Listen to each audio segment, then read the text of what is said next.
The crown prince's long-lost love, the one that got away, has returned after 10 years. She stood before me, haughty and proud, and declared, "You, get out of here."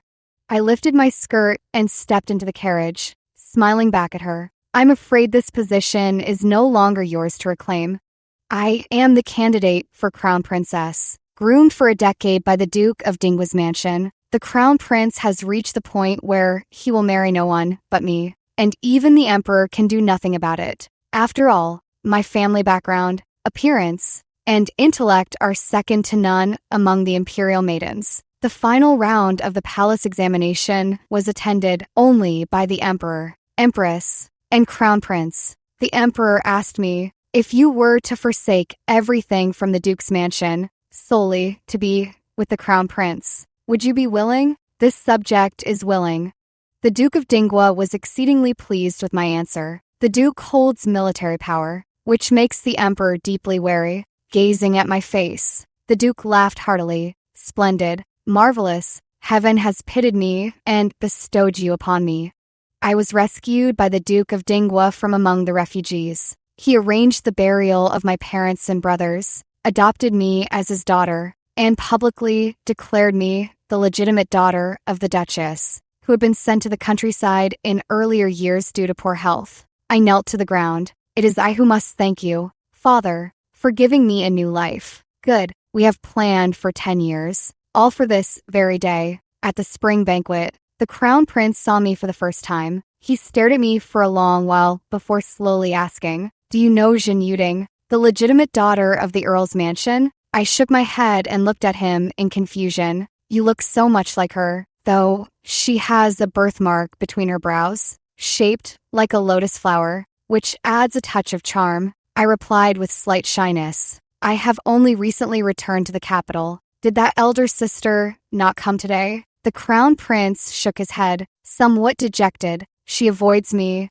unwilling to see me." I smiled and said, "With such a handsome face, even women might not compare. How could anyone not wish to see it? Truly, they do not know how to appreciate it." From that day on, the crown prince remembered me, Gu Hanyu, the legitimate daughter of the Duke of Dingwa, who looks so much like Jin Yuding. From the very first day I arrived at the Duke of Dingwa's mansion, I knew I was chosen because I resembled Jin Yuding, the Earl's mansion's young lady whom the crown prince had doted on since childhood. The Duke of Dingwa made no secret of his purpose in saving me, and I made no secret of knowing it. We hypocritically addressed each other as father and daughter, merely putting on a show for outsiders. He provided for my every need, while I helped him achieve his grand ambitions. The Duke of Dingwa bribed someone to tamper with Jin Yuding's daily medicine, causing her diarrhea for 2 or 3 days, and forcing her absence from the spring banquet. The infatuated crown prince simply thought the beauty was avoiding him. Which young lady wouldn't avoid him? Getting too close would spark rumors flying everywhere tomorrow,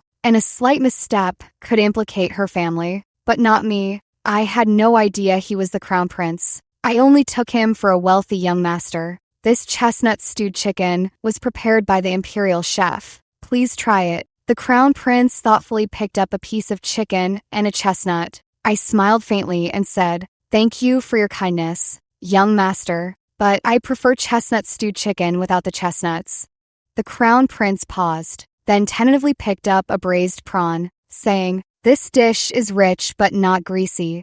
I did not refuse, finishing a shrimp gracefully before saying, "The flavor is good, but I believe live shrimp are best steamed or boiled to preserve their original taste." The crown prince no longer concealed his shock and delight. "Even your eating habits are identical to hers." "Of course they are. This is information the Duke of Dingwa paid a fortune to obtain. I know her daily habits better than I know my own." "Is that so? Then it seems I truly share a fate with that elder sister," I said with a face full of delight. "When it comes to acting, I admire my own skill. After all, performing daily makes it hard not to excel." After the spring banquet, everyone knew the Duke of Dingwa's legitimate daughter bore an 80% resemblance to Jin Yuding and had conversed most congenially with the crown prince. The streets buzzed with laughter at my being seen as an obedient, docile version of Jin Yuding by the crown prince. For shaming the Duke of Dingwa's reputation, I was punished with house arrest. Feeling guilty, the Crown Prince bribed the estate's steward to secretly deliver a pair of magnolia jade earrings to me. At the Duke of Ingwa's elderly madam's birthday banquet, noble daughters adorned themselves with gold and silver to flaunt their status, while I alone wore those jade earrings. That was my first time seeing Jin Yuding, her eyes brimming with indifference. These were sent by the Crown Prince, weren't they? I adore magnolias the most, so he specially had a pair made. Pity, I don't care for them. After uttering these words lightly, loud enough for all to hear, she departed without even lifting her eyelids. With that, it seemed confirmed. I was merely Jin Yuding's substitute. In those days, noble ladies and Mrs. chuckled over tea, mocking me for being an unworthy imitator and a fool chasing dreams. The Duke of Dingwa and I sat drinking tea in the courtyard, listening as the steward reported how widely this matter had spread. Release more deer into the woods. It's time for the hunt. The Duke of Dingwa instructed. Every year on the first day of summer, military officials would bring their families to the hunting grounds for the chase. While other young ladies sipped tea and enjoyed the scenery under the tents, I rode on horseback, bow in hand, pursuing hares and deer alongside the sons of noble houses. She preferred tranquility, often spending her days reading and painting. The Crown Prince spoke from atop his sweat, blood steed. I smiled faintly. Having grown up in the countryside, I adore vast skies and open lands, unlike most noble maidens raised in gilded luxury. The Crown Prince paused, then said gently, "Pay no mind to idle gossip." I fell silent, tightened the reins, drew my bow, and rode toward the deer, striking it with a single arrow. That day, the Crown Prince watched my retreating figure for a long while. I met Jin Yuding for the second time at the poetry gala hosted by Lady Boyong, the Empress's elder sister. It was my first poetry gathering, where I interrupted Jin Yuding's unbeaten record and claimed the top honor. Lady Boyong praised me, saying, "Skilled in verse and chase alike, she stands unmatched among noble ladies of her age. Yet your attire is rather plain, hardly befitting the eldest daughter of a marquis household." I replied with a smile, "The greatest luxury lies in the emperor's and crown prince's favor. These magnolia jade earrings were gifted by the Crown Prince to ward off childhood ailments. I treasure them deeply.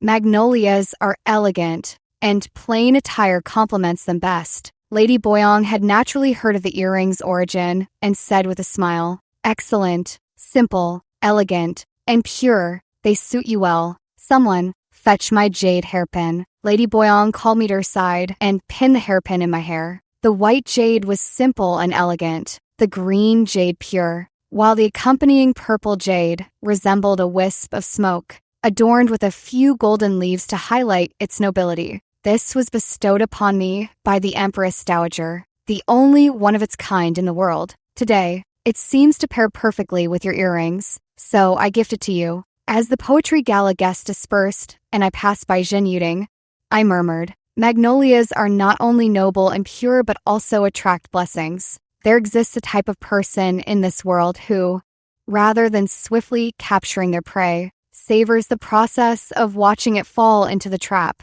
Jin Yuding is precisely such a person. Even if she prides herself on being aloof, she is not entirely unmoved by the position of Crown Princess. But what she enjoys even more is how the Crown Prince makes her the envy of all and the center of everyone's discussions. The Crown Prince's infatuation with Jin Yuding moved heaven and earth. In summer, he sent her sealed ice blocks. In winter, he presented tribute hand warmers. Jin Yuding accepted all gifts, yet remained politely distant toward the Crown Prince, as if avoiding suspicion. Had I not appeared, the Crown Prince would likely have kept playing the desperate admirer, coveting what he couldn't obtain. But I emerged, more like her than she was, that Jin Yuding who concealed desires and schemes beneath composure. I knew how to please those in the imperial power circle, like Lady Boyong. No matter how others criticized me, it sufficed that she saw me bowing to royalty,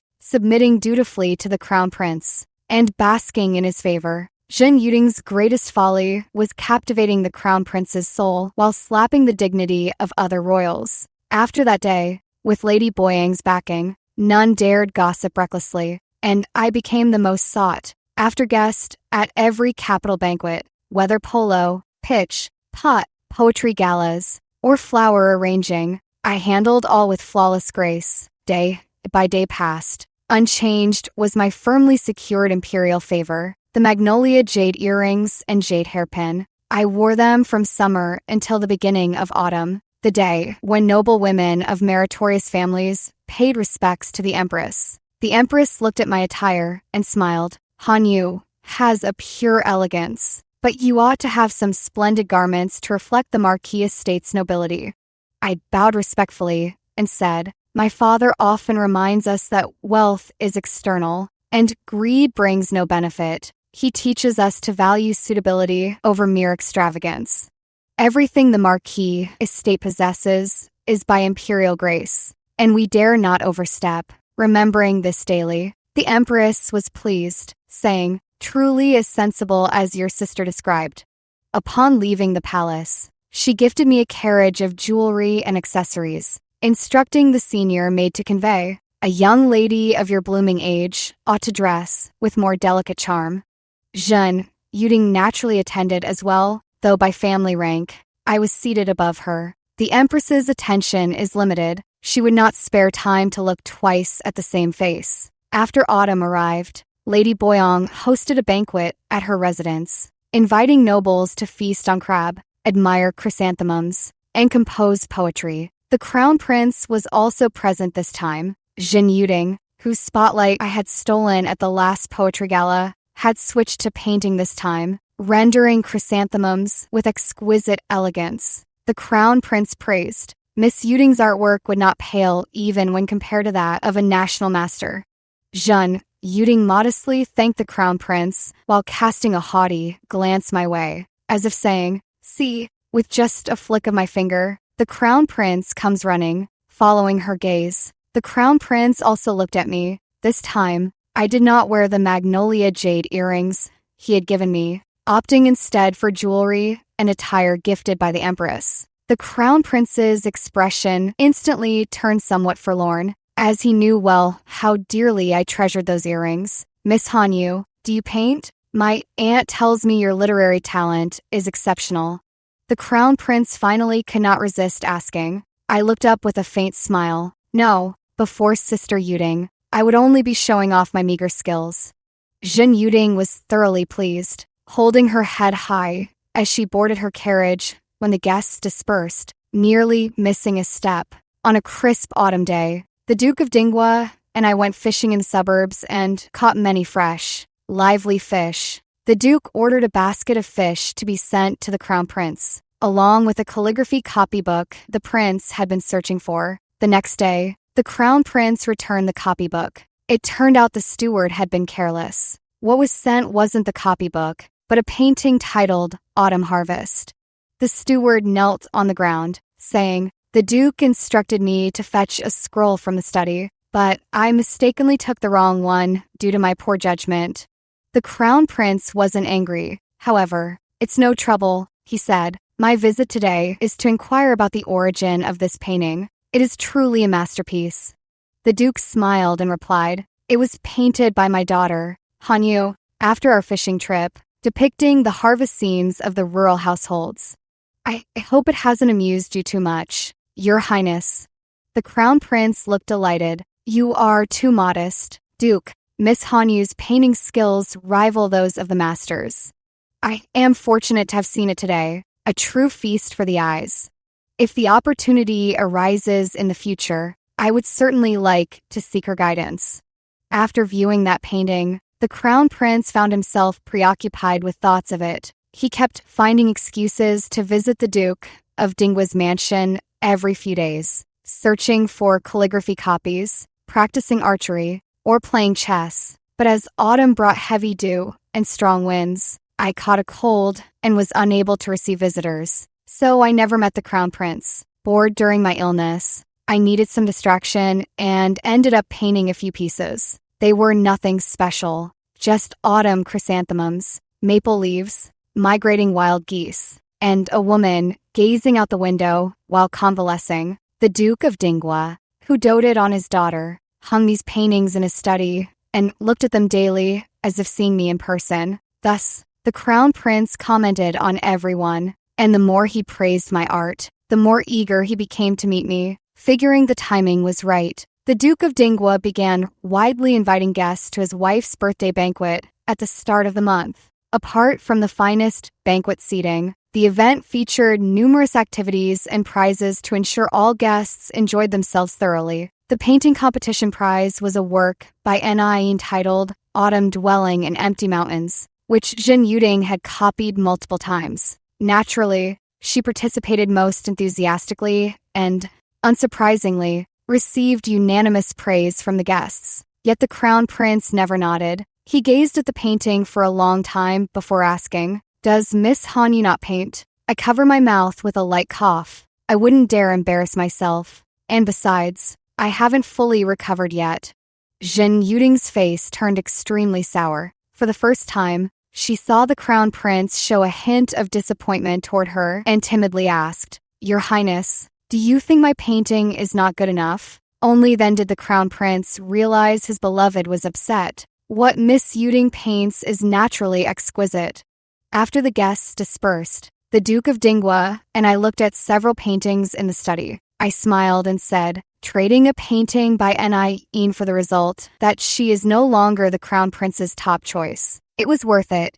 This was the first time the Crown Prince, fully aware of what Jin Yuding desired, did not go out of his way to help her. After I had fully recovered, the Crown Prince came to visit. Coincidentally, the Duke of Dingwa had gone out for military drills, so I accompanied the Crown Prince in the study while we waited. "Miss Hanyu, I've long wanted to ask you, your skill in painting is so remarkable, yet why do you never display it?" The Crown Prince had held this question in for far too long. I smiled faintly. "Initially, I only thought your Highness was a wealthy young master. After learning your identity, I heard about your mutual affection with Sister Jeanne from the Earl's mansion. Naturally, I had to keep my distance to avoid overshadowing her." The Crown Prince's expression visibly darkened upon hearing mutual affection. I continued, "These were my sincere thoughts. Grateful for your Highness treating me as a confidant by gifting the earrings.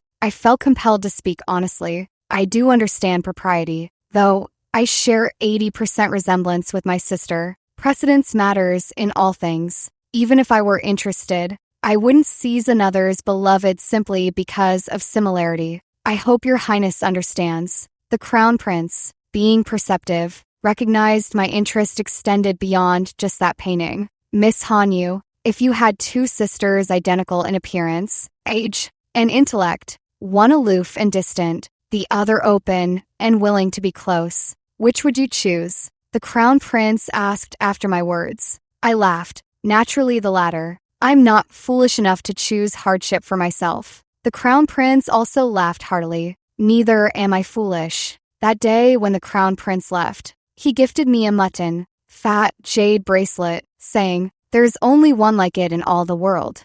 In early winter, Lady Boyong obtained some premium venison and invited a few young juniors to her home for a roast. Sitting on her warm divan, Lady Boyong smiled and said, "Winter always makes one feel weary. With more young people around, the liveliness lifts my spirits."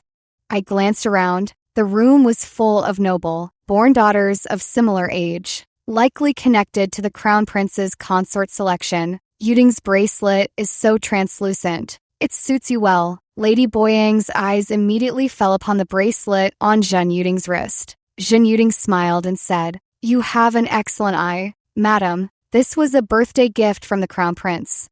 Lady Boyong glanced at me again and remarked with a smile, "However, Han Yu's mutton, fat jade bracelet, is even more exquisite. It was specially crafted by the great ancestor for noble consort Duan. He once said she was his only true confidant." "It seems the Crown Prince is quite fond of you." Jin Yuding's face turned extremely sour. For her birthday, the Crown Prince sent several cartloads of gifts, but none were as precious as this mutton, fat jade bracelet. After the new year came the Crown Prince's consort selection, and Zhen Yuding could no longer maintain her usual facade of pride. The next day, she invited me to a tea house and tearfully apologized, saying, "It was truly my fault for letting you endure those gossipy remarks, with people whispering that you were imitating me. From now on, we are true sisters. If anyone dares to slander you again, I will tear their mouths apart." With a moved expression, I replied, "Sister, it was destined by heaven. Having your friendship is my greatest blessing." Zhen Yuding wept like a rain-drenched pear blossom, saying, "After all, I wronged you. You, the legitimate daughter of a marquis household, were used by the Crown Prince as a pawn in his quarrel with me. How unjust." Hearing this, my moved expression shifted to one of disappointment. Zhen Yuding continued, "I know you are proud too. There are countless fine men in this world. One must never be someone's replacement." On my birthday, a few days ago, the Crown Prince sent several carts of gifts, yet all I could think of was how heartbroken my sister must be feeling at this moment. Seeing me bow my head and weep without speaking, Zhen Yuding sighed, "My dear sister, it is because I care for you that I speak these words. If you trust me, I will plead with the Crown Prince on your behalf to grant you your freedom and make him realize you are the noble Guhanyu, a true jewel among women." Zhen Yuding sighed repeatedly, expressing indignation on my behalf and insisting how it pained her to see me being used. She was certain that with my family background, talent, and beauty, I would resent being someone's substitute. But she miscalculated, for I was more than willing. And so, my own sister Zhen Yuding arranged a poetry gathering with the Crown Prince and recounted all my struggles and grievances to him. In truth, it didn't matter how she framed it to the Crown Prince. I even hoped she would exaggerate beyond reason. I had the mutton, fat jade bracelet carefully packaged, and returned to the Crown Prince's residence. But I kept the magnolia jade earrings. While the Duke of Dingwa was discussing matters with the Crown Prince, she sent someone to summon him back to the mansion, saying, "My lord, the young lady has cried herself unconscious."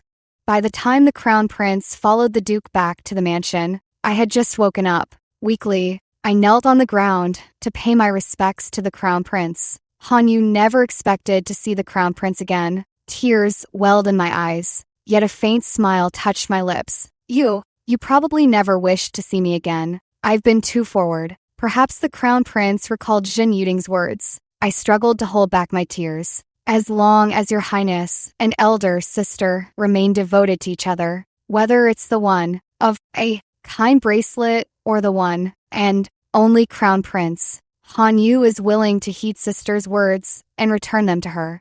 The Crown Prince's retreating figure froze. That day, after a moment of stunned silence, the Crown Prince still left without looking back. I knew that to shatter the image of the one that got away in his heart, this alone wasn't enough. But it didn't matter. Once a tiny crack appears, complete collapse is only a matter of time. The Crown Prince never came to see me again, but Zhen Yuding began visiting frequently. I never urged her to leave, instead often spending time with her. So when Lady Boyong invited me for a visit, she naturally came along. Seeing Zhen Yuding, Lady Boyong was visibly displeased. "Hanyu, have you heard of the farmer and the snake? Sometimes one should not be too kind to others," Lady Boyong remarked when Zhen Yuding went to freshen up. I smiled faintly, but Sister Yuding is the Crown Prince's beloved. She lacks nothing and has no reason to scheme against me. After Zhen Yuding returned, Lady Boyong said lightly, "Miss Hanyu, your unassuming nature reminds me of the Empress. My sister also let things take their course, and unexpectedly, heaven favored her to become Empress." These words were enough to shatter Zhen Yuding's composure. Fate is something no one can predict. This, Zhen Yuding understood better than I. To her, I was an unforeseen variable, and the only way to eliminate a variable is to remove it entirely. For over 10 days after returning from Lady Boyang's residence, Zhen Yuding did not seek me out. I suspected she was making preparations. As expected, she sent someone to invite me, saying the lake in the villa had frozen over and asking me to join her for ice skating. Zhen Yuding danced on the ice wearing skates. pulling me along to play with her, acting as intimately as if we had known each other for over a decade. As we neared the center of the lake, Zhen Yuding spun me around in circles, perhaps from too many rotations. When she let go, I drifted toward the middle of the lake. Cracks quickly appeared beneath my feet, and I knew clearly this was all arranged by Zhen Yuding. These ice cracks, much like the Crown Prince's suspicions, deepened, spread, and gradually magnified. I pretended to fall, collapsing onto the ice, grabbing a large chunk to stabilize myself as I lay atop it. The ice was chilling to the bone, but I knew this was the best opportunity. I waited, anticipating the Crown Prince's arrival. When I saw the Crown Prince rushing over with his attendants amid Zhen Yuding's sobs, I slowly slid off the ice and fell into the frozen hole. I usually avoid using the bitter flesh strategy. It's too damaging to the body. But since the chance presented itself, I intended to make the most of it. When I awoke, I was already at the Duke of Dingwa's mansion. I heard it was the Crown Prince who brought me back, and he was still waiting in the outer hall. Thank you, Your Highness, for saving my life. I had intended to invite Your Highness to watch my sisters dance, but I never imagined it would cause such trouble. I struggled to steady myself and offered a bow. The Crown Prince immediately helped me up, his tone tinged with reproach. Having grown up in the South, you could have refused this invitation. I forced a pale smile. Lately, my sister has been in good spirits, not quarreling with Your Highness as before. Hanyu thought that as long as she remains happy, she and Your Highness can continue to get along well, so I couldn't bear to spoil her mood. I saw it clearly, a flicker of anger in the Crown Prince's eyes. You treat her as a true sister, yet she may not consider your well-being. After that day, the Crown Prince sent birds' nest tonics daily, and I consistently feigned illness to decline Zhen Yuding's tearful apologies and visits. After the second day of the new year, the capital entered its liveliest period. From morning till night, every household held banquets. Upon learning the Earl's mansion had scheduled their banquet on the fourth day of the month, our marquee mansion set ours for the third. Zhen Yuding was highly skilled in cooking, and I diligently studied for a while because of this, though I only mastered 2 signature dishes, but that was more than enough. I personally managed this family banquet. Typically, young ladies from official families tend to be more reserved and hesitant to showcase their household management skills. Although the guests were surprised that an unmarried young lady like me was presiding over the household affairs, everything was arranged flawlessly, and my roast mutton even surpassed that of renowned restaurants, winning everyone over. The next day, Zhen Yuding also personally managed the Earl's mansion's family banquet, preparing all the dishes for the main table herself. But she had already missed the prime opportunity. Thus, everyone in the capital began saying that Zhen Yuding, seeing my success, hastily tried to imitate me in a fluster. But how could she compare? After all, I am the legitimate daughter of a marquee mansion, a full rank above in nobility. See how quickly the winds change. In just a year, the gossip shifted from casting me as a substitute to making me the original being imitated. As the selection list was finalized after the new year, everyone remained cautious with their words and refrained from going out. I brought chestnut cakes. I had made myself to pay respects to the Empress. Though Hanyu feared others might speculate she was currying favor by entering the palace at this time, she believed that regardless of her future status, she would always hold the Empress in high esteem. As long as the Empress was present, it was proper to follow the ancestral tradition and pay New Year respects. After hearing this, the Empress took my hand and sighed. All the young ladies are on edge, hoping to become Crown Princess. But only you understand and remember the proper etiquette. After conversing with the Empress for some time, she grew tired and summoned the Crown Prince to personally escort Hanyu back. Although it was the Crown Prince selecting a consort, the final decision rested with the Emperor and Empress choosing from those he favored. Your Highness, Hanyu is also on the selection list. I spoke up voluntarily while in the carriage. The Crown Prince remained silent, but glanced at me, signaling to continue. I smiled and said, Your Highness once mentioned that my sister avoided you. Han Yu thought that, since I resemble her, it would be my fortune if I could bring your highness some comfort. So even though I knew the magnolia jade earrings were made for her, I still wore them, thinking it would be fine even if your highness saw me as her substitute, as long as it eased your heart. After saying this, I sighed. Now that my sister and your highness have resolved your misunderstandings, Han Yu naturally no longer needs to stay by your side, lest it displeases my sister to see me. Did she teach you to say all this? The crown prince asked coldly. I quickly knelt. These are Han Yu's own thoughts. I had thought that as a substitute, I might at least capture some of your highness's attention, but now the real one is here. If I did not see you as her, would you be willing to stay? The crown prince reached out to help me up as he asked. The tears I had been holding back immediately spilled over. Han, you never dare to hope for such a day. To hope is to have desired it. The selection roster was announced, and both Shin Yuding and I were on the list. As expected, the preliminary selection was overseen by Lady Boyong, who was well acquainted with the character and appearance of every young woman in the capital. After the initial screening, the face selection was conducted jointly by the Crown Prince and the Empress, followed by the final palace examination where the Emperor made the final choices. I had long since inquired about this process, which is why I deliberately spoke that way. I wanted the Crown Prince to keep this matter in mind. After the preliminary selection, the imperial maidens who advanced to the face round were arranged to reside together in the palace. Awaiting the selection 3 days later, Zhen Yuding slipped some silver to the overseeing matron and secured a room with me. In her presence, I unpacked my luggage and took out a set of green garments. This outfit was prepared by my mother,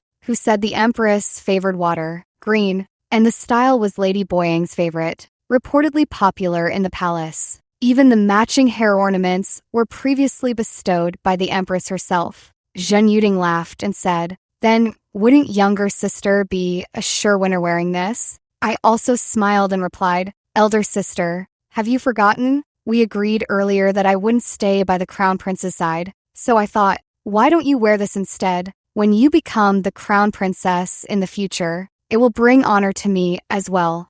After the Crown Prince saw me out of the palace that day, word spread quickly, so Zhen Yuding was inclined to believe what I said now. If you don't believe me, sister, shall we wait until I personally pass the initial selection and then attend the palace examination together? I joked deliberately, and Zhen Yuding indeed grew anxious. My dear sister, I naturally trust your sincere intentions. Zhen Yuding smiled as she took the dress and handed her own garment to me, saying, "Then I thank you for your generosity, sister."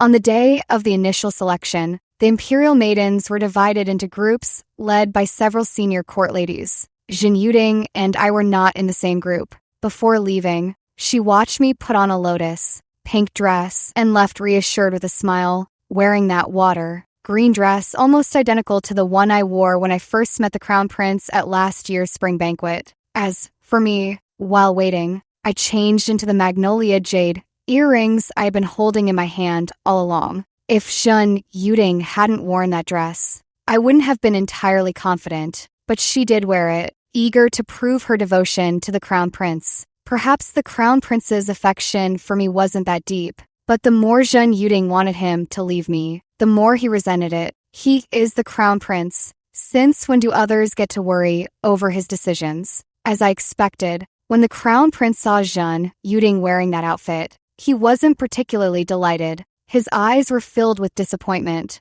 The one that got away in his heart, who had once been cold and distant toward him, was now willing to be someone else's substitute just for the position of Crown Princess. But he still kept her. I followed the requirements, adorned in gold, silver, pearls, and jewels, though these jade earrings really didn't match. The Crown Prince looked at my earrings and smiled. Spring is the season when magnolias bloom.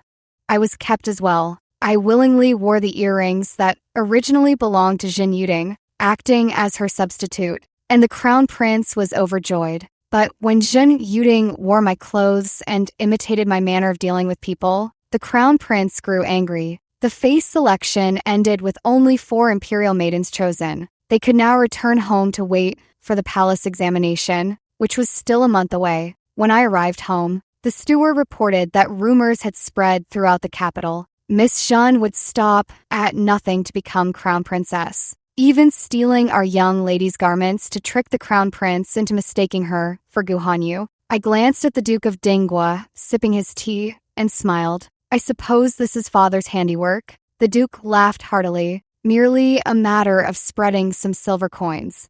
After all, the Earl's mansion still owes me. Without my involvement, they would never have escaped that situation so cleanly back then. Before the palace examination, the crown prince is forbidden to leave the palace, and no one except his close confidants may approach him. Amid the spring blossoms, I invited Jeanne Yuding to go boating and fly kites by the lake. Jeanne Yuding's face was grim, her usual haughtiness restored. I regarded you as a dear sister, never imagining you'd scheme against me.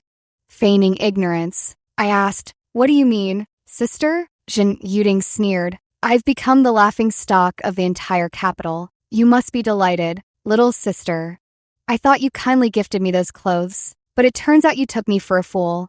I smiled faintly. "It's true the Empress favors aqua green, and it's also true that you stayed, sister. As for who replaced whom, what does it matter? Aren't we like sisters?" Jeanne Yuding sat by the lake, watching me coldly while the maids flew kites in the distance. "That day you fell into the icy water. The crown prince arrived so promptly. You summoned him, didn't you?" I tossed a pebble into the lake. "Indeed, otherwise, had I drowned in those frozen depths, it would have fulfilled your wish, sister." I rose and looked down at Jeanne Yuding from my height. "Sister, do you truly believe we, who share no blood, are like real sisters?" Jeanne Yuding's face stiffened, rendered speechless for a long moment. "Enough, sister. We shall meet again at the palace examination. I hear the emperor has many topics to test us on. I must return and prepare, dear sister." I turned and walked toward the carriage. Jeanne Yuding hurried after me.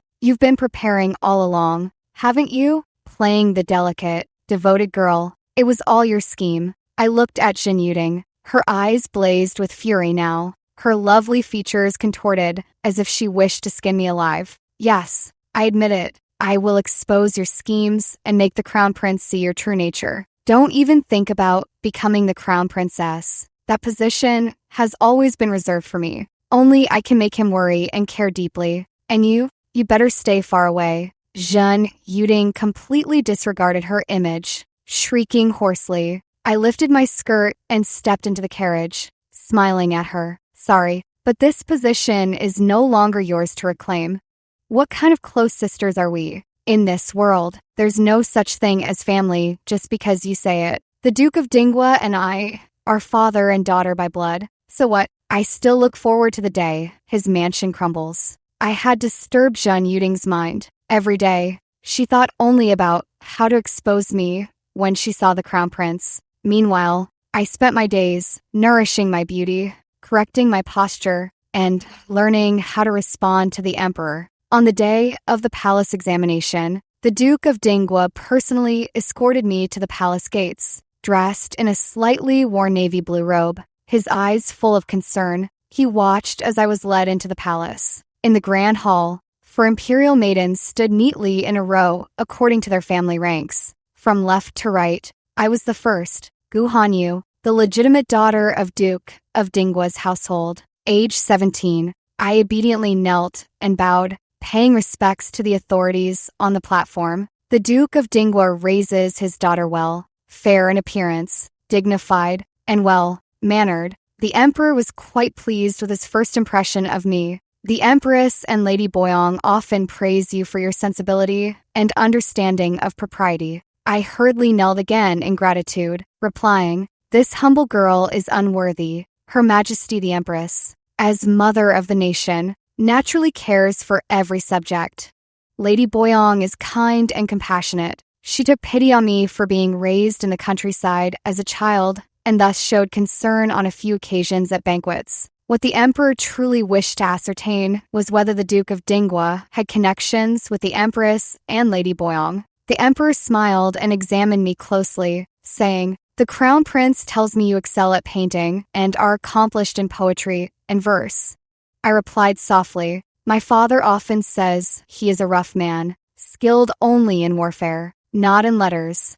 Thus, he had me study to read and write, to understand reason, know boundaries, discern when to advance or retreat, and grasp the greater picture, so as not to overstep. The emperor was wary of the Duke of Dingwa's military power, hearing me say that the Duke himself lacked literary refinement, yet insisted his daughter understood propriety and rules. He appeared quite pleased. "If you were to abandon everything from the Marquis household, solely to be with the crown prince, would you be willing?" I answered firmly, "The subject's daughter is willing." Aside from Zhen Yuding, I paid little mind to the other two imperial maidens. Zhen Yuding stood beside me. The emperor looked at her and smiled, saying, "She does bear some resemblance to the Duke of Dingwa's legitimate daughter." I could see Zhen Yuding's expression shift slightly. In the past, it was always said that I resembled her. After finishing her bow, Zhen Yuding said softly, "The crown prince also mentioned that Miss Gu resembles this subject." She was eager to prove to the crown prince that I was imitating her to replace her, but as always, she forgot that the one in power now was the emperor. The emperor's expression darkened. He was not accustomed to being so openly contradicted. The empress said coldly, "The resemblance is there, but she lacks Han Yu's understanding of decorum." Zhen Yuding froze in the great hall, finally realizing she had spoken out of turn. So she cast a pleading glance toward the crown prince. The crown prince had already witnessed her attempts to prove I was imitating her and trying to make me withdraw. Thus, he showed no reaction to Zhen Yuding's plea for help. His image of the one that got away had crumbled. Sometimes I wonder if Zhen Yuding hadn't been provoked by me to reveal her hidden desires, if she had remained aloof and serene, preserving all the crown prince's fantasies about her. Perhaps he would have kept her as a consort, but she was too afraid of me replacing her, too fearful of losing power, and her true nature was exposed. The more she tried to get close to the crown prince like I did, the more her desires were laid bare, and the crown prince's impression and fantasies about her were on the verge of collapse, until the palace examination, when she mentioned the crown prince in front of the emperor. Zhen Yuding was helped out of the palace. I was escorted out of the palace in a sedan chair by the empress's personal maid. The Duke of Dingwa was very satisfied with my performance. The next day, the emperor's personal eunuch came to announce the decree, and I became the crown princess. This time, the crown prince did not keep the consort. It was said Zhen Yuding wrote many letters to the crown prince, all of which were returned unopened. Noble families formerly friendly with the earl's mansion rushed to visit the Duke of Dingwa's mansion, but the Duke declined all meetings. On the wedding day, all colleagues will naturally be invited to gather. Now, every move within the Duke of Dingwa's mansion was under strict surveillance. The dowry prepared for me by the Duke was generous compared to other families, but modest for a ducal household. He intended to play the frugality act to the very end. I was naturally happy to play along with his act. "Father, once your daughter enters the palace, who knows when we may meet again? Might I take some of your personal belongings as keepsakes?" This display of father-daughter affection moved even the emperor to sigh. It truly is better to have a daughter. For the crown prince's grand wedding and the Duke of Dingwa's daughter's marriage, 10 miles of red dowry processions unfolded, porridge kitchens were opened, and the whole nation celebrated. Late at night, after the guests had departed, I sat upright on the agarwood masterwork bed, awaiting the crown prince. The crown prince gently lifted my bridal veil, saying with a hint of drunkenness, "Very good. Han Yu is truly beautiful." After a night of passion, I nestled in his arms when the crown prince awoke, clinging tightly to his arm. "What, afraid I might disappear?" The crown prince withdrew his arm to embrace me, asking with a laugh. I said softly, "Han Yu never dared to dream that in the end, it would be me by your highness's side, but I fear it may truly be a dream." Vanishing upon waking, the crown prince gently tucked the stray hairs behind my ear. "Han Yu, Do not fear. It is you I desire, not anyone else. Seeing my silence, he added, you are like that mutton, fat jade bracelet, one of a kind in this world, irreplaceable by any other. After speaking, he gently kissed my forehead. 2 months after becoming crown princess, the Duke of Dingwa sent someone to urge me to act. The Duke of Dingwa loved wealth and power more than anyone. His appearance of frugality and obedience was merely to put the emperor at ease. From the moment he first laid eyes on me, he was determined to make me the crown princess, to become the crown prince's closest confidant. The emperor had only this one son. With the crown prince gone, he could seize the chaos to rebel and declare himself emperor. I knew that not only within the Eastern Palace, but even throughout the Imperial Palace, everywhere was filled with the Duke of Dingwa's people. The military was even more under his influence. He had a reputation for caring for the people like his own children, and the soldiers' admiration for him even surpassed that for the emperor. But all of this was concealed very well by him. The drugs sent by the Duke of Dingwa were added to the crown prince's tea in small, frequent doses. Over time, the crown prince's health would deteriorate, and even imperial physicians wouldn't detect the cause. I collected all the drugs, but never used them. The Duke of Dingwa didn't fully trust me either, often visiting the crown prince to observe his condition. Every time before he was to see the crown prince, I would exert all my efforts to exhaust the crown prince through the night. So he appeared utterly fatigued the next day when meeting him, earning a fraction of his trust. I had been the crown princess for a year when, at the spring banquet, the crown prince and I made our appearance hand in hand, wearing a mutton, fat jade bracelet on my wrist. I gazed at the vibrant spring scenery in the garden and coquettishly asked the crown prince, Your Highness, do you still remember our first meeting? His eyes filled with tenderness as he replied, Of course I do, Hanyu, in your water, green dress. You were as breathtaking as the finest spring vista. Does your highness understand all of Hanyu's feelings toward you? The crown prince smiled and said, If I didn't understand, I wouldn't have chosen you back then. After returning to the palace, I dismissed all the servants, took out a stack of letters, and handed them to the crown prince before kneeling on the ground. I am guilty, your highness. Despite my repeated attempts to dissuade my father, I failed. Unable to bear parting from you, I can only beg your highness to grant me death. The stack of letters were all forged in the Duke of Dingwa's handwriting, with contents mostly urging early pregnancy, suggesting that after bearing a prince, I should kill the crown prince so the Duke could personally assist the imperial grandson in ascending the throne. The crown prince's face turned pale with shock as he coldly stared at me. Was this your scheme with the Duke of Dingwa from the beginning? I removed all my hair ornaments. Since becoming crown princess, my father grew increasingly arrogant. I do not know who poisoned his mind with such ambitions. Seeing that persuasion was futile, I had no choice but to confess everything to your highness. The crown prince said nothing, his gaze cold as he stared at me, tears streaming down my face. I said, Your servant is willing to die to prove her innocence, only wishing for your highness's peace and prosperity. With that, I turned and swiftly dashed toward the corner of the table. The crown prince reacted quickly and pulled me back, but my forehead was still grazed, and I took the opportunity to feign fainting. When I awoke, the crown prince, looking haggard, was keeping vigil by my bedside. Hanyu, it is my fault. I should not have doubted you. The crown prince gently stroked the graze on my forehead. Your highness need not blame yourself. If I had not chanced upon meeting you back then and become the crown princess, none of this would have happened.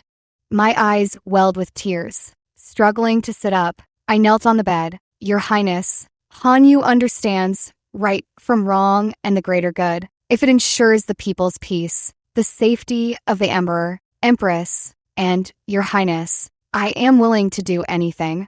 The crown prince helped me up. If you regard me as your husband, do not keep secrets from me. The Duke of Dingwa is not your birth father, is he? Hearing this, my heart jolted, but I feigned ignorance. What does your highness mean? The crown prince sighed. I sent someone to investigate. The Duchess of Dingwa did indeed give birth to a daughter while accompanying the Duke on campaign, but the child died before turning 1 due to the harsh frontier conditions. Years later, when the Duke brought you back, everyone assumed the frail, legitimate daughter had been sent away for recuperation. I quickly adjusted my expression. Your Highness knew all along? Then why? The Crown Prince smiled. This prince never cared about your origins, only about you. Indeed, I once admired Jin Yuding, but gradually my heart turned to you. Your every movement, every smile and frown became deeply cherished. I initially intended to keep Jin Yuding as a consort, but when I saw you wearing those jade earrings, I knew you harbored some grievance, so I refrained from taking a consort. This was the first time the Crown Prince spoke of these matters since our marriage a year ago. After the selection ceremony, I had your background thoroughly investigated. His Majesty also knew, which is why, during the palace examination, he asked if you could relinquish all ties to the Marquis household. The Crown Prince drew me into an embrace and said, I was somewhat surprised. Your Highness doesn't think I'm someone who disregards past kindness? The Duke of Dingwa raised me for 10 years. The Crown Prince sighed. You, are still too naive. Do you think he raised you for nothing? He anticipated you would at least become a consort, hence his cultivation of you. If he truly rebels, he certainly won't spare your life. I pondered for a long moment. What does your Highness plan to do? Though I had countless strategies in mind, I couldn't voice them. I needed the Crown Prince to believe it was all the Duke of Dingwa's scheme from start to finish, with me merely a pawn sacrificed. His feelings for me would then mix with more pity and more reason to separate me from the Duke. The evidence isn't sufficient yet. We must wait longer. If evidence is lacking, then I shall deliver it to you. The next day, the Crown Prince's confidant intercepted a letter from Jin Yuding to the Duke of Dingwa, expressing fear that her sister only knew indulgence and had long forgotten the Duke back at her maternal home. If I can lend the Duke a hand, I hope he won't forget the position he promised me. I had studied Jin Yuding for 10 years. Her handwriting was the easiest to imitate. The border conflicts intensified, and the Duke of Dingwa was entrusted with leading troops into battle. No sooner had the Duke of Dingwa led his troops out of the city than the Crown Prince ordered the families of the soldiers brought to the palace, with all their personal belongings confiscated. As soon as the Duke of Dingwa's army entered the valley, they were ambushed and surrounded by the Imperial Guard, holding the family's personal items. The Imperial Guard swayed the soldiers' loyalty. Even the most devoted could not bear to sacrifice their loved ones. One by one, they surrendered their weapons and obeyed orders, while the Duke of Dingwa was secretly taken back to the palace. The remaining troops were led by the Crown Prince's trusted aides to continue the campaign. In my role as Crown Princess, I sent an invitation to the Jin family to visit the palace and reminisce. Jin Yuding dressed alluringly and cast flirtatious glances at the Crown Prince, but within moments, she was taken away.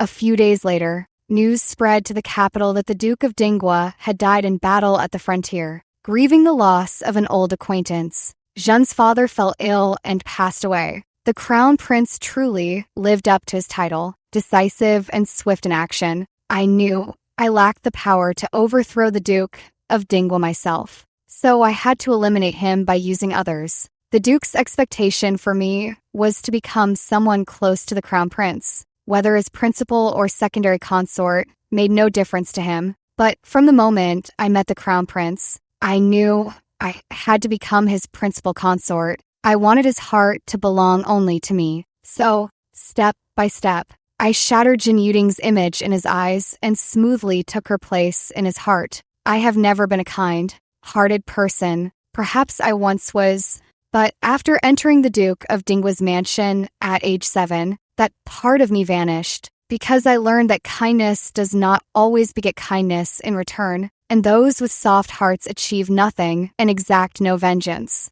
To console me for my father's sacrifice for the court, the emperor bestowed upon me countless rewards. Dressed in splendid robes, I stood in the celestial prison, gazing at the disheveled Duke of Dingwa, who had long lost his former domineering aura. I never thought I'd be tripped up by a little wretch like you. The Duke of Dingwa said coldly. I opened the food box. Father, eat while it's still warm. I made this with my own hands. Finish your meal before you depart. The Duke of Dingwa spat toward me. Pa, you little wretch. Have you forgotten who rescued and raised you for 10 years? I smiled and replied, how could your daughter ever forget? It was you, Father, the illustrious Duke of Dingwa, who campaigned across the land, yet embezzled the court's disaster relief funds, delayed military aid, and left my entire clan to starve or die of illness amidst the rubble and landslides. Not a day passes without me remembering how my parents gave me their last morsels of food to keep me alive, how my brother held me up even as his body stiffened, so I might be found and rescued. Your daughter dares not forget a single moment of it. The Duke's expression twisted violently. How do you know this? I let out a cold laugh. I have yet to thank you, Father. Given how well I live now, my parents' spirits in heaven must be greatly comforted. After speaking, I turned to the 3 members of the Jean family in the opposite cell and smiled. Uncle Jean, care to guess where future generations will choose your burial site? A scenic mountain forest or an endless plain? Jean's father, as terrified as the Duke of Dingwa, stammered, what are you planning? I chuckled softly. Uncle Jean, you nobles are so forgetful. Have you truly forgotten how, 10 years ago, you consulted a fortune teller who pinpointed a ridge in your ancestral homeland? You ignored the local magistrate's warnings and built a tomb there, causing a landslide. Then a torrential rain triggered a mudslide that buried over a dozen villages alive. Do you recall that? To cover your tracks, you armed the magistrate into silence and funneled all disaster relief funds to my esteemed father. You reported a dozen villages as just one, claiming all refugees were rescued. What exemplary officials you were, serving the people so selflessly. When you wake at midnight, do you ever see those villages swallowed by mud? Do you remember the refugees who lost everything? During my 10 years at the Duke of Dingwa's mansion, I learned everything, never knowing fatigue. With closed eyes, I see my parents and brother. I've never dared forget. When I learned that the Duke of Dingwa intended to make me the crown princess due to my resemblance to Jin Yuding, I knew my opportunity had perhaps arrived. I successfully made the crown prince fall in love with me and trust me, and successfully used the power in the crown prince's hands to avenge my clan. I had thought 1,000 times that I would leave once my revenge was accomplished, but I couldn't let go of the crown prince. Though it began as a scheme, I ultimately truly fell in love with him. Congratulations, Your Majesty. Congratulations, Crown Prince. The crown princess has given birth to a little grandson. The imperial physician knelt on the ground, overcome with emotion. The crown prince's face was full of smiles, murmuring, wonderful, truly wonderful. Hanyu, would you give our child a nickname? The crown prince said, holding me and kissing me. Shunner, may all things go smoothly for him. May he always have his parents and family by his side, never experience what his mother once endured, and live a peaceful life free from schemes. Good, let it be Shunner.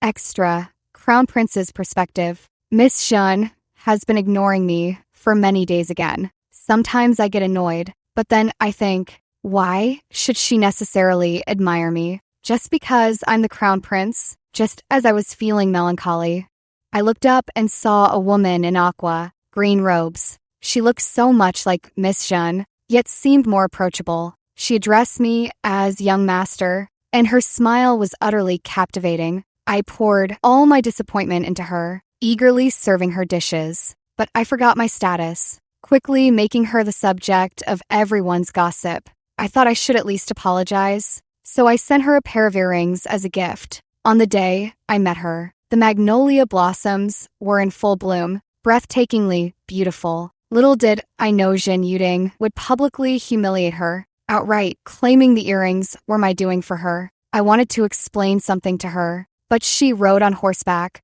carefree and unrestrained, saying, I am not like those delicate noble ladies, pampered and precious. She shot an arrow straight into a wild deer, galloped toward it on her horse, and I watched her figure recede into the distance. I had never seen a woman so full of life and vitality. My aunt met her several times and couldn't stop praising her for being sensible and unaffected. After meeting her, my mother also often commended her for being sensible and having a pure appearance. So I attended the chrysanthemum banquet at my aunt's house, hoping to witness her poetic talent. But unexpectedly, she sat quietly in a corner and wasn't wearing the earrings I had given her. I pondered for a long time. Was it because I had praised Jen Yuding's painting? I do like Jen Yuding. I've liked her since I first saw her in my youth. She is beautiful and exceptionally talented in literature, but she has always been cold toward me, and over the years, what little affection remained has faded almost entirely. Yet I never gave up, because, compared to others, at least I was willing to let her become the crown princess. In autumn, I acquired a painting, and my intuition told me it might be related to Gu Hanyu. Indeed, it was painted by Gu Hanyu. The Duke of Dingwa's study was filled with her paintings. As I looked at these works, imagining her convalescing alone, I couldn't help but feel a pang of compassion. Gu Hanyu truly understood propriety and showed great consideration by conceding the prize to Jen Yuding, which infuriated me. She need not have humbled herself like this. But because Jen Yuding bore the title of the Crown Prince's admired one, she had no choice but to yield. I sent her the mutton, fat jade bracelet left to me by my grandfather, wanting her to know that she need not yield. She deserved to possess such things. Surprisingly, Jen Yuding took the initiative to meet me, eagerly sharing her heartfelt thoughts, a scenario I had once longed for. Yet now, watching her, it all felt eerily familiar. Her demeanor and speech were too much like Gu Hanyu's. Even the curve of her eyes when she smiled bore a striking resemblance to Gu Hanyu. Jen Yuding urged me to stop, making things difficult for Gu Hanyu. I suppressed my rage. It seemed I had spoiled this woman into arrogance. Even my imperial parents never interfered with whom I favored. The daughter of a mere earl dares to presume to dictate my affairs. Back at the palace, Gu Hanyu had someone return the bracelet. When I saw her again, she was kneeling pitifully on the ground, saying she could return everything to Jen Yuding. Indeed, she holds me in her heart. In winter, Gu Hanyu invited me to go ice skating. As I watched her slip and fall on the ice, my heart sank along with her. I knew she had deliberately called me there. Though somewhat annoyed, I understood she wanted me to see Jen Yuding's true character. Seeing her pale, colorless little face, my heart ached terribly, and the earlier annoyance vanished. After the new year, my aunt entered the palace and couldn't stop praising her, saying everyone spoke of how well she managed the household and how the Zhen family girl was imitating her. I understood. Jen Yuding wanted to become the crown princess. She feared Gu Hanyu held weight in my heart, so she eagerly tried to emulate her. But was this still the Jen Yuding I once liked? The aloof, indifferent Jen Yuding? Unexpectedly, during the selection, Jen Yuding actually wore that aqua-green dress. I was utterly disappointed in her. If she had remained true to herself, perhaps I would have come to respect her in the end. What's interesting is that when Jen Yuding tried to replace Gu Hanyu deliberately wore those jade earrings, making it clear to me, look, I am the substitute in your heart. I know Hanyu feels somewhat wronged. Her sense of grievance pains me deeply. I asked Gu Hanyu if she was willing to stay. She said she dared not hope for such a thing. Since that was the case, I dismissed all the others for her sake, keeping only her, not as anyone's shadow. The Empress Dowager once asked me if I thought Gu Hanyu had gotten close to me a bit too smoothly. So I sent someone to investigate and found the physician who treated the Duke of Dingwa's legitimate daughter, the same one now stationed at the border. It turns out she was not born to the Duchess of Dingwa. Let her stay. We'll see what plans they have. The Emperor and Empress Dowager quite like Gu Hanyu, but have some doubts about her origins. Rather than releasing a tiger back to the mountains, it's better to keep it by your side to guard against it. For a year after marriage, Hanyu showed no signs of pregnancy, for the calming tonic she drank daily was laced with contraceptives. Until the truth was uncovered, she absolutely could not be allowed to bear a royal heir. but I never expected Hanyu would take the initiative to confess everything to me. I was furious. Furious that she had been used as a pawn. I was also resentful that she had never truly regarded me as her husband. My father and I devised a plan to bring the Duke of Dingwa back to the celestial prison, yet I still wished to preserve her status and dignity. Thus, it was publicly declared that the Duke of Dingwa had perished in battle. At least up to now, she had not committed any acts that harmed me, my father, or the Empress Dowager. I overheard her questioning the Duke of Dingwa and the Zhen family in the celestial prison. Her laughter was bright, her words full of tenderness, yet I could hear her heart bleeding. So she had suffered so deeply. It pained me to think she had spent 10 years alone plotting revenge for her family, my father, the Empress Dowager, and I agreed that, no matter what, she would become the Empress. Only she truly understood the hearts of the people and empathized with their suffering.